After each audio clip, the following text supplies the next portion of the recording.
Hi everyone, Stepan here. I'm going to show you my second game from the Vrsar Open played in April this year.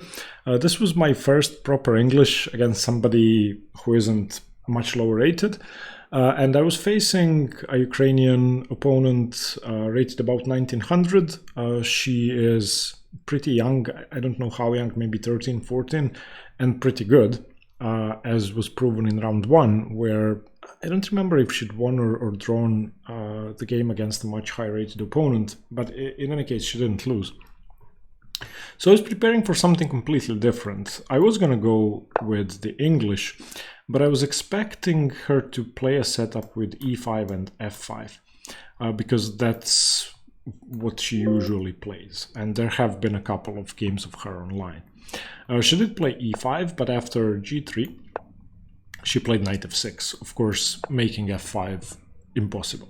So now we have a reverse Sicilian, where I'm playing a sort of dragon setup. I played bishop g2, she played knight c6, knight c3, and bishop c5. This is the most popular continuation. You can also go bishop b4, or you can play g6.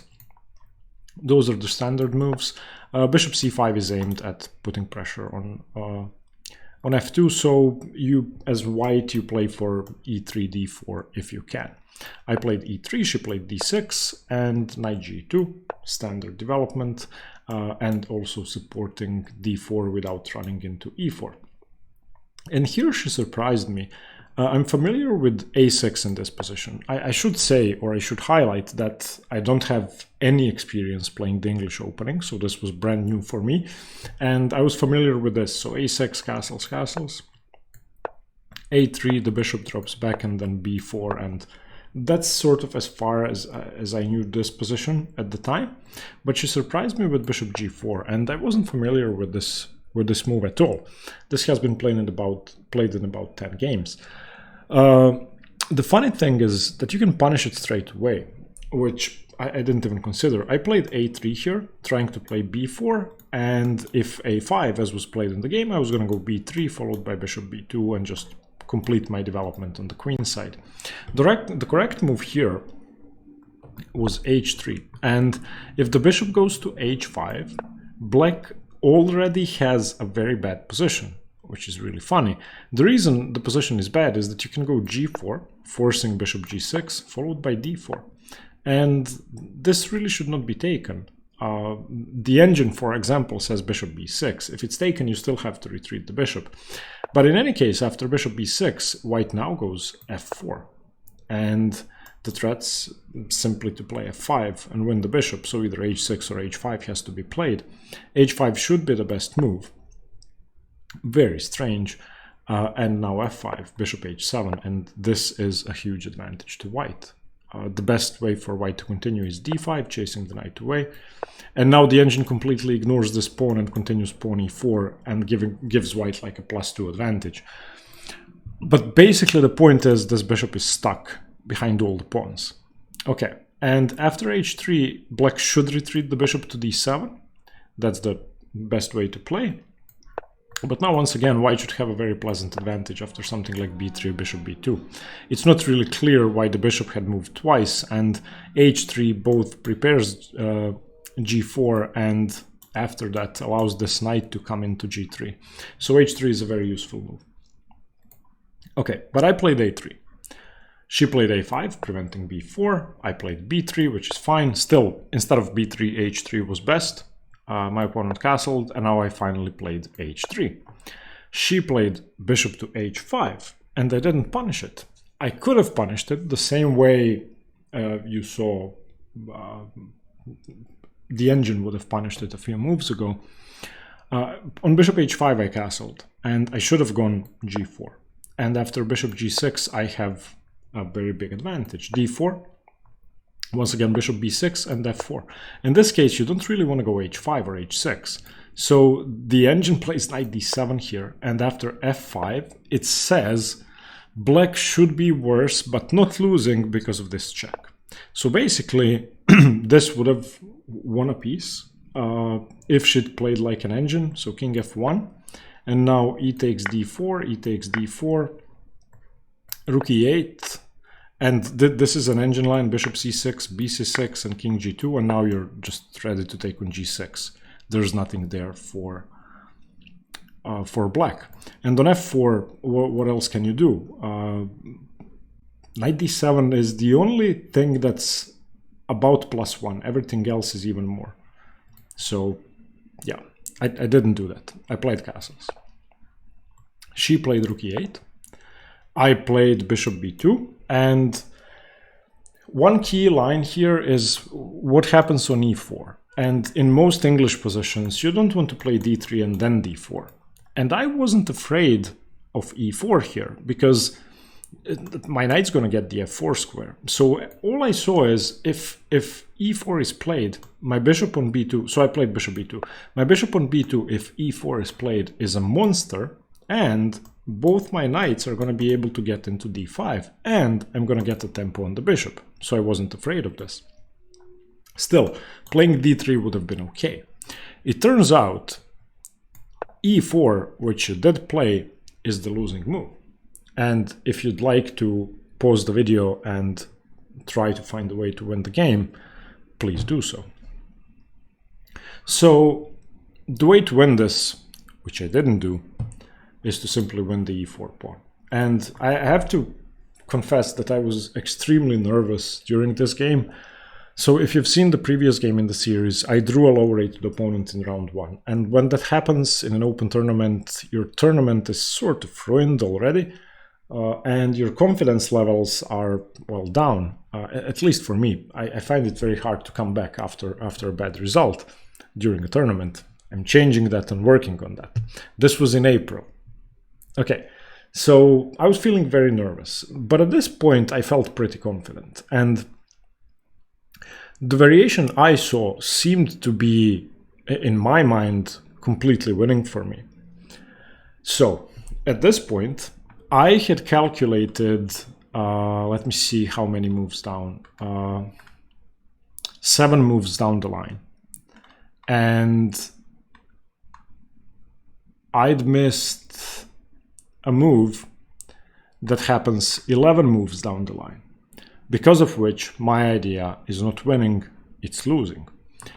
We'll get to that. Here's the winning idea. How do you win the pawn on e4? You play g4.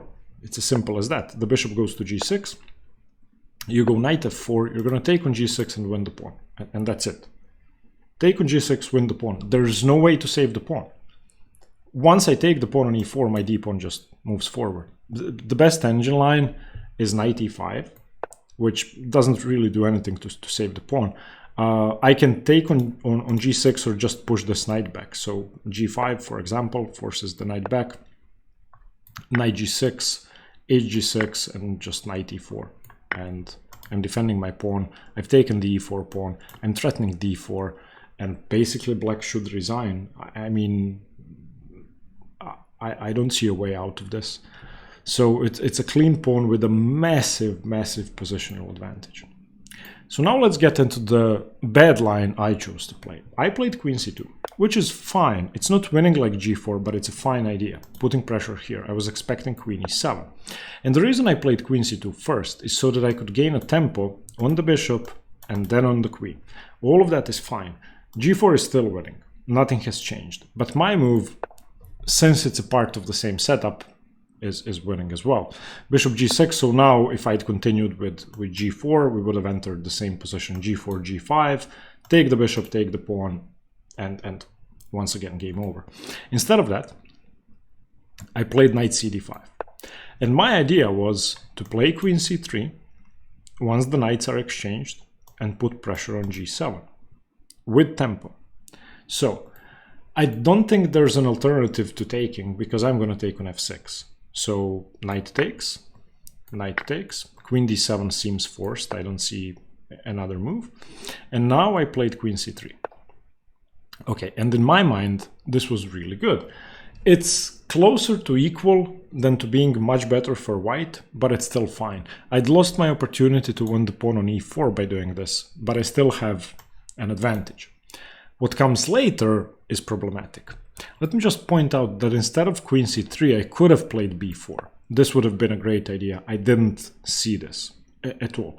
The point is, if a4, and if it's taken, I just win a piece because I have queen c3, threatening mate, and the piece. So if bishop takes, then knight takes, queen c3 wins the knight, and if knight takes, then queen c3 once again wins a piece. So on b4, the bishop would have probably retreated to a7, and I don't know, knight f4, and my position seems very pleasant. You have to defend the pawn because I'm threatening to take. So after something like f5, maybe I can undermine the center with d3 and continue from there. I have a space advantage, and it should be fine. Or I have a space advantage on the queen side. Instead, I played queen c3. So I told you what my idea was. My idea was to just checkmate here. f6 doesn't work. If f6 is played, I can just take it with the queen. First of all, because the queen is on d7 and hanging. So if f6, then I take, and if the pawn takes, I just do this, and black resigns. For example, king f7, knight d7, the bishop on c5 is hanging. If the bishop moves back somewhere, let's say here, then I go knight f6 and my knight is safe. I'm going to take on e4 and so on and so on. So I saw that didn't work. What else can black do? The only alternative is rook e5 or knight e5. So knight e5 is the logical move. And I did see this. I did expect this. So my idea was, well, let's play d4 and let's play f4 and let's win a piece. So this was my calculation before playing queen c2. So I played d4. This has to be taken. E takes d3. And now I played f4, the losing move. Now, why is f4 the losing move? Firstly, there's c6. And I did see c6. It's not that I'd missed c6 when I played queen c2. I'd missed something else. The point is that if the knight moves, I checkmate. So c6 is absolutely forced. c6, f takes e5, and the position is -4 for black. You can pause and try to figure out why. I'll just show you. So the point is, after c takes d5, I was thinking, okay, I take on d6. Isn't this good? This is how far I got when I played queen c2. And I'd missed something incredibly simple. I saw bishop e3 and king h2, but I didn't see d4. When she played d4, I wanted to cry and to resign at the same time. I just didn't know what to do first. I'm losing my queen. And not only that, the diagonal is closed, I'm down material, and I'm losing my queen. So the only move for me is queen e1 and then bishop g1 and resigns. I'll show you what happened until the end of the game. I should point out that instead of taking on e5, I could have been okay here by playing b4. And after bishop a7, I can now go king h2, avoiding the check. I don't have to move my knight yet because this knight is still hanging. So after cd5, I can play bishop d5, and this knight cannot move. It's pinned to the g-pawn, so I'm not in a rush to grab that knight. The engine plays king h8 here, which I don't understand, but okay. Let me just show you the line. The engine goes e4, and then on f5, this pawn is defended. Now you take fe5, and after d5, queen takes d3.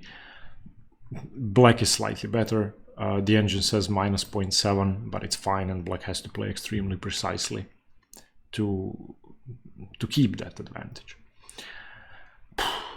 Instead, as I said, I took on e5, and yeah, it was over. cd5, ed6, bishop e3 check, king h2.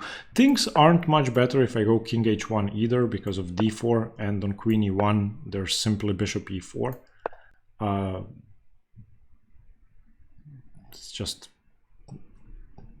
busted. But in any case, I went king h2. I didn't see d4, therefore I didn't even consider bishop g1 winning my queen. I saw it after d4. So she wins my queen, and two passed pawns on the d file is busted. queen takes d6. I took on b7 because, I mean, I may as well take, I'm too much material down.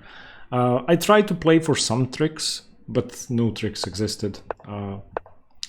She played very, very precisely. I tried to get all of my pieces towards her king, and I tried to win the bishop on g6.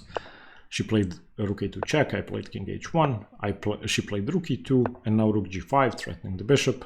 She played d2, and now I played for one final trick, bishop takes f7. She played king h8, well, there are no other moves. King h7 is losing, probably, or not losing, but maybe I can draw. If she plays king h7, then bishop g6 at least comes with check. And I think her only move is king h6. If the king goes to g8, then I'm just winning. Bishop f7 check, and after king h7 I can now take on h5. So queen h6 would be the only move. So there were ways for her to go wrong, but after bishop f7 she just went king h8. And I played one more move, even though I knew I was going to resign next move. I played bishop takes g6 and actually resigned as soon as she played queen c6. I mean, there's nothing. So yeah, not a good game. I shouldn't even mention that I was devastated, especially because I had such an easy win, which I kept missing for so long. So in this position, when I played queen c2 and went for this, I should have just gone g4 and won the e4 pawn. I allowed e4 thinking, okay, the d5 square is great, the f4 square is great, but I didn't even consider that I can win the pawn by force with g4, g5, knight f4. This was my first English.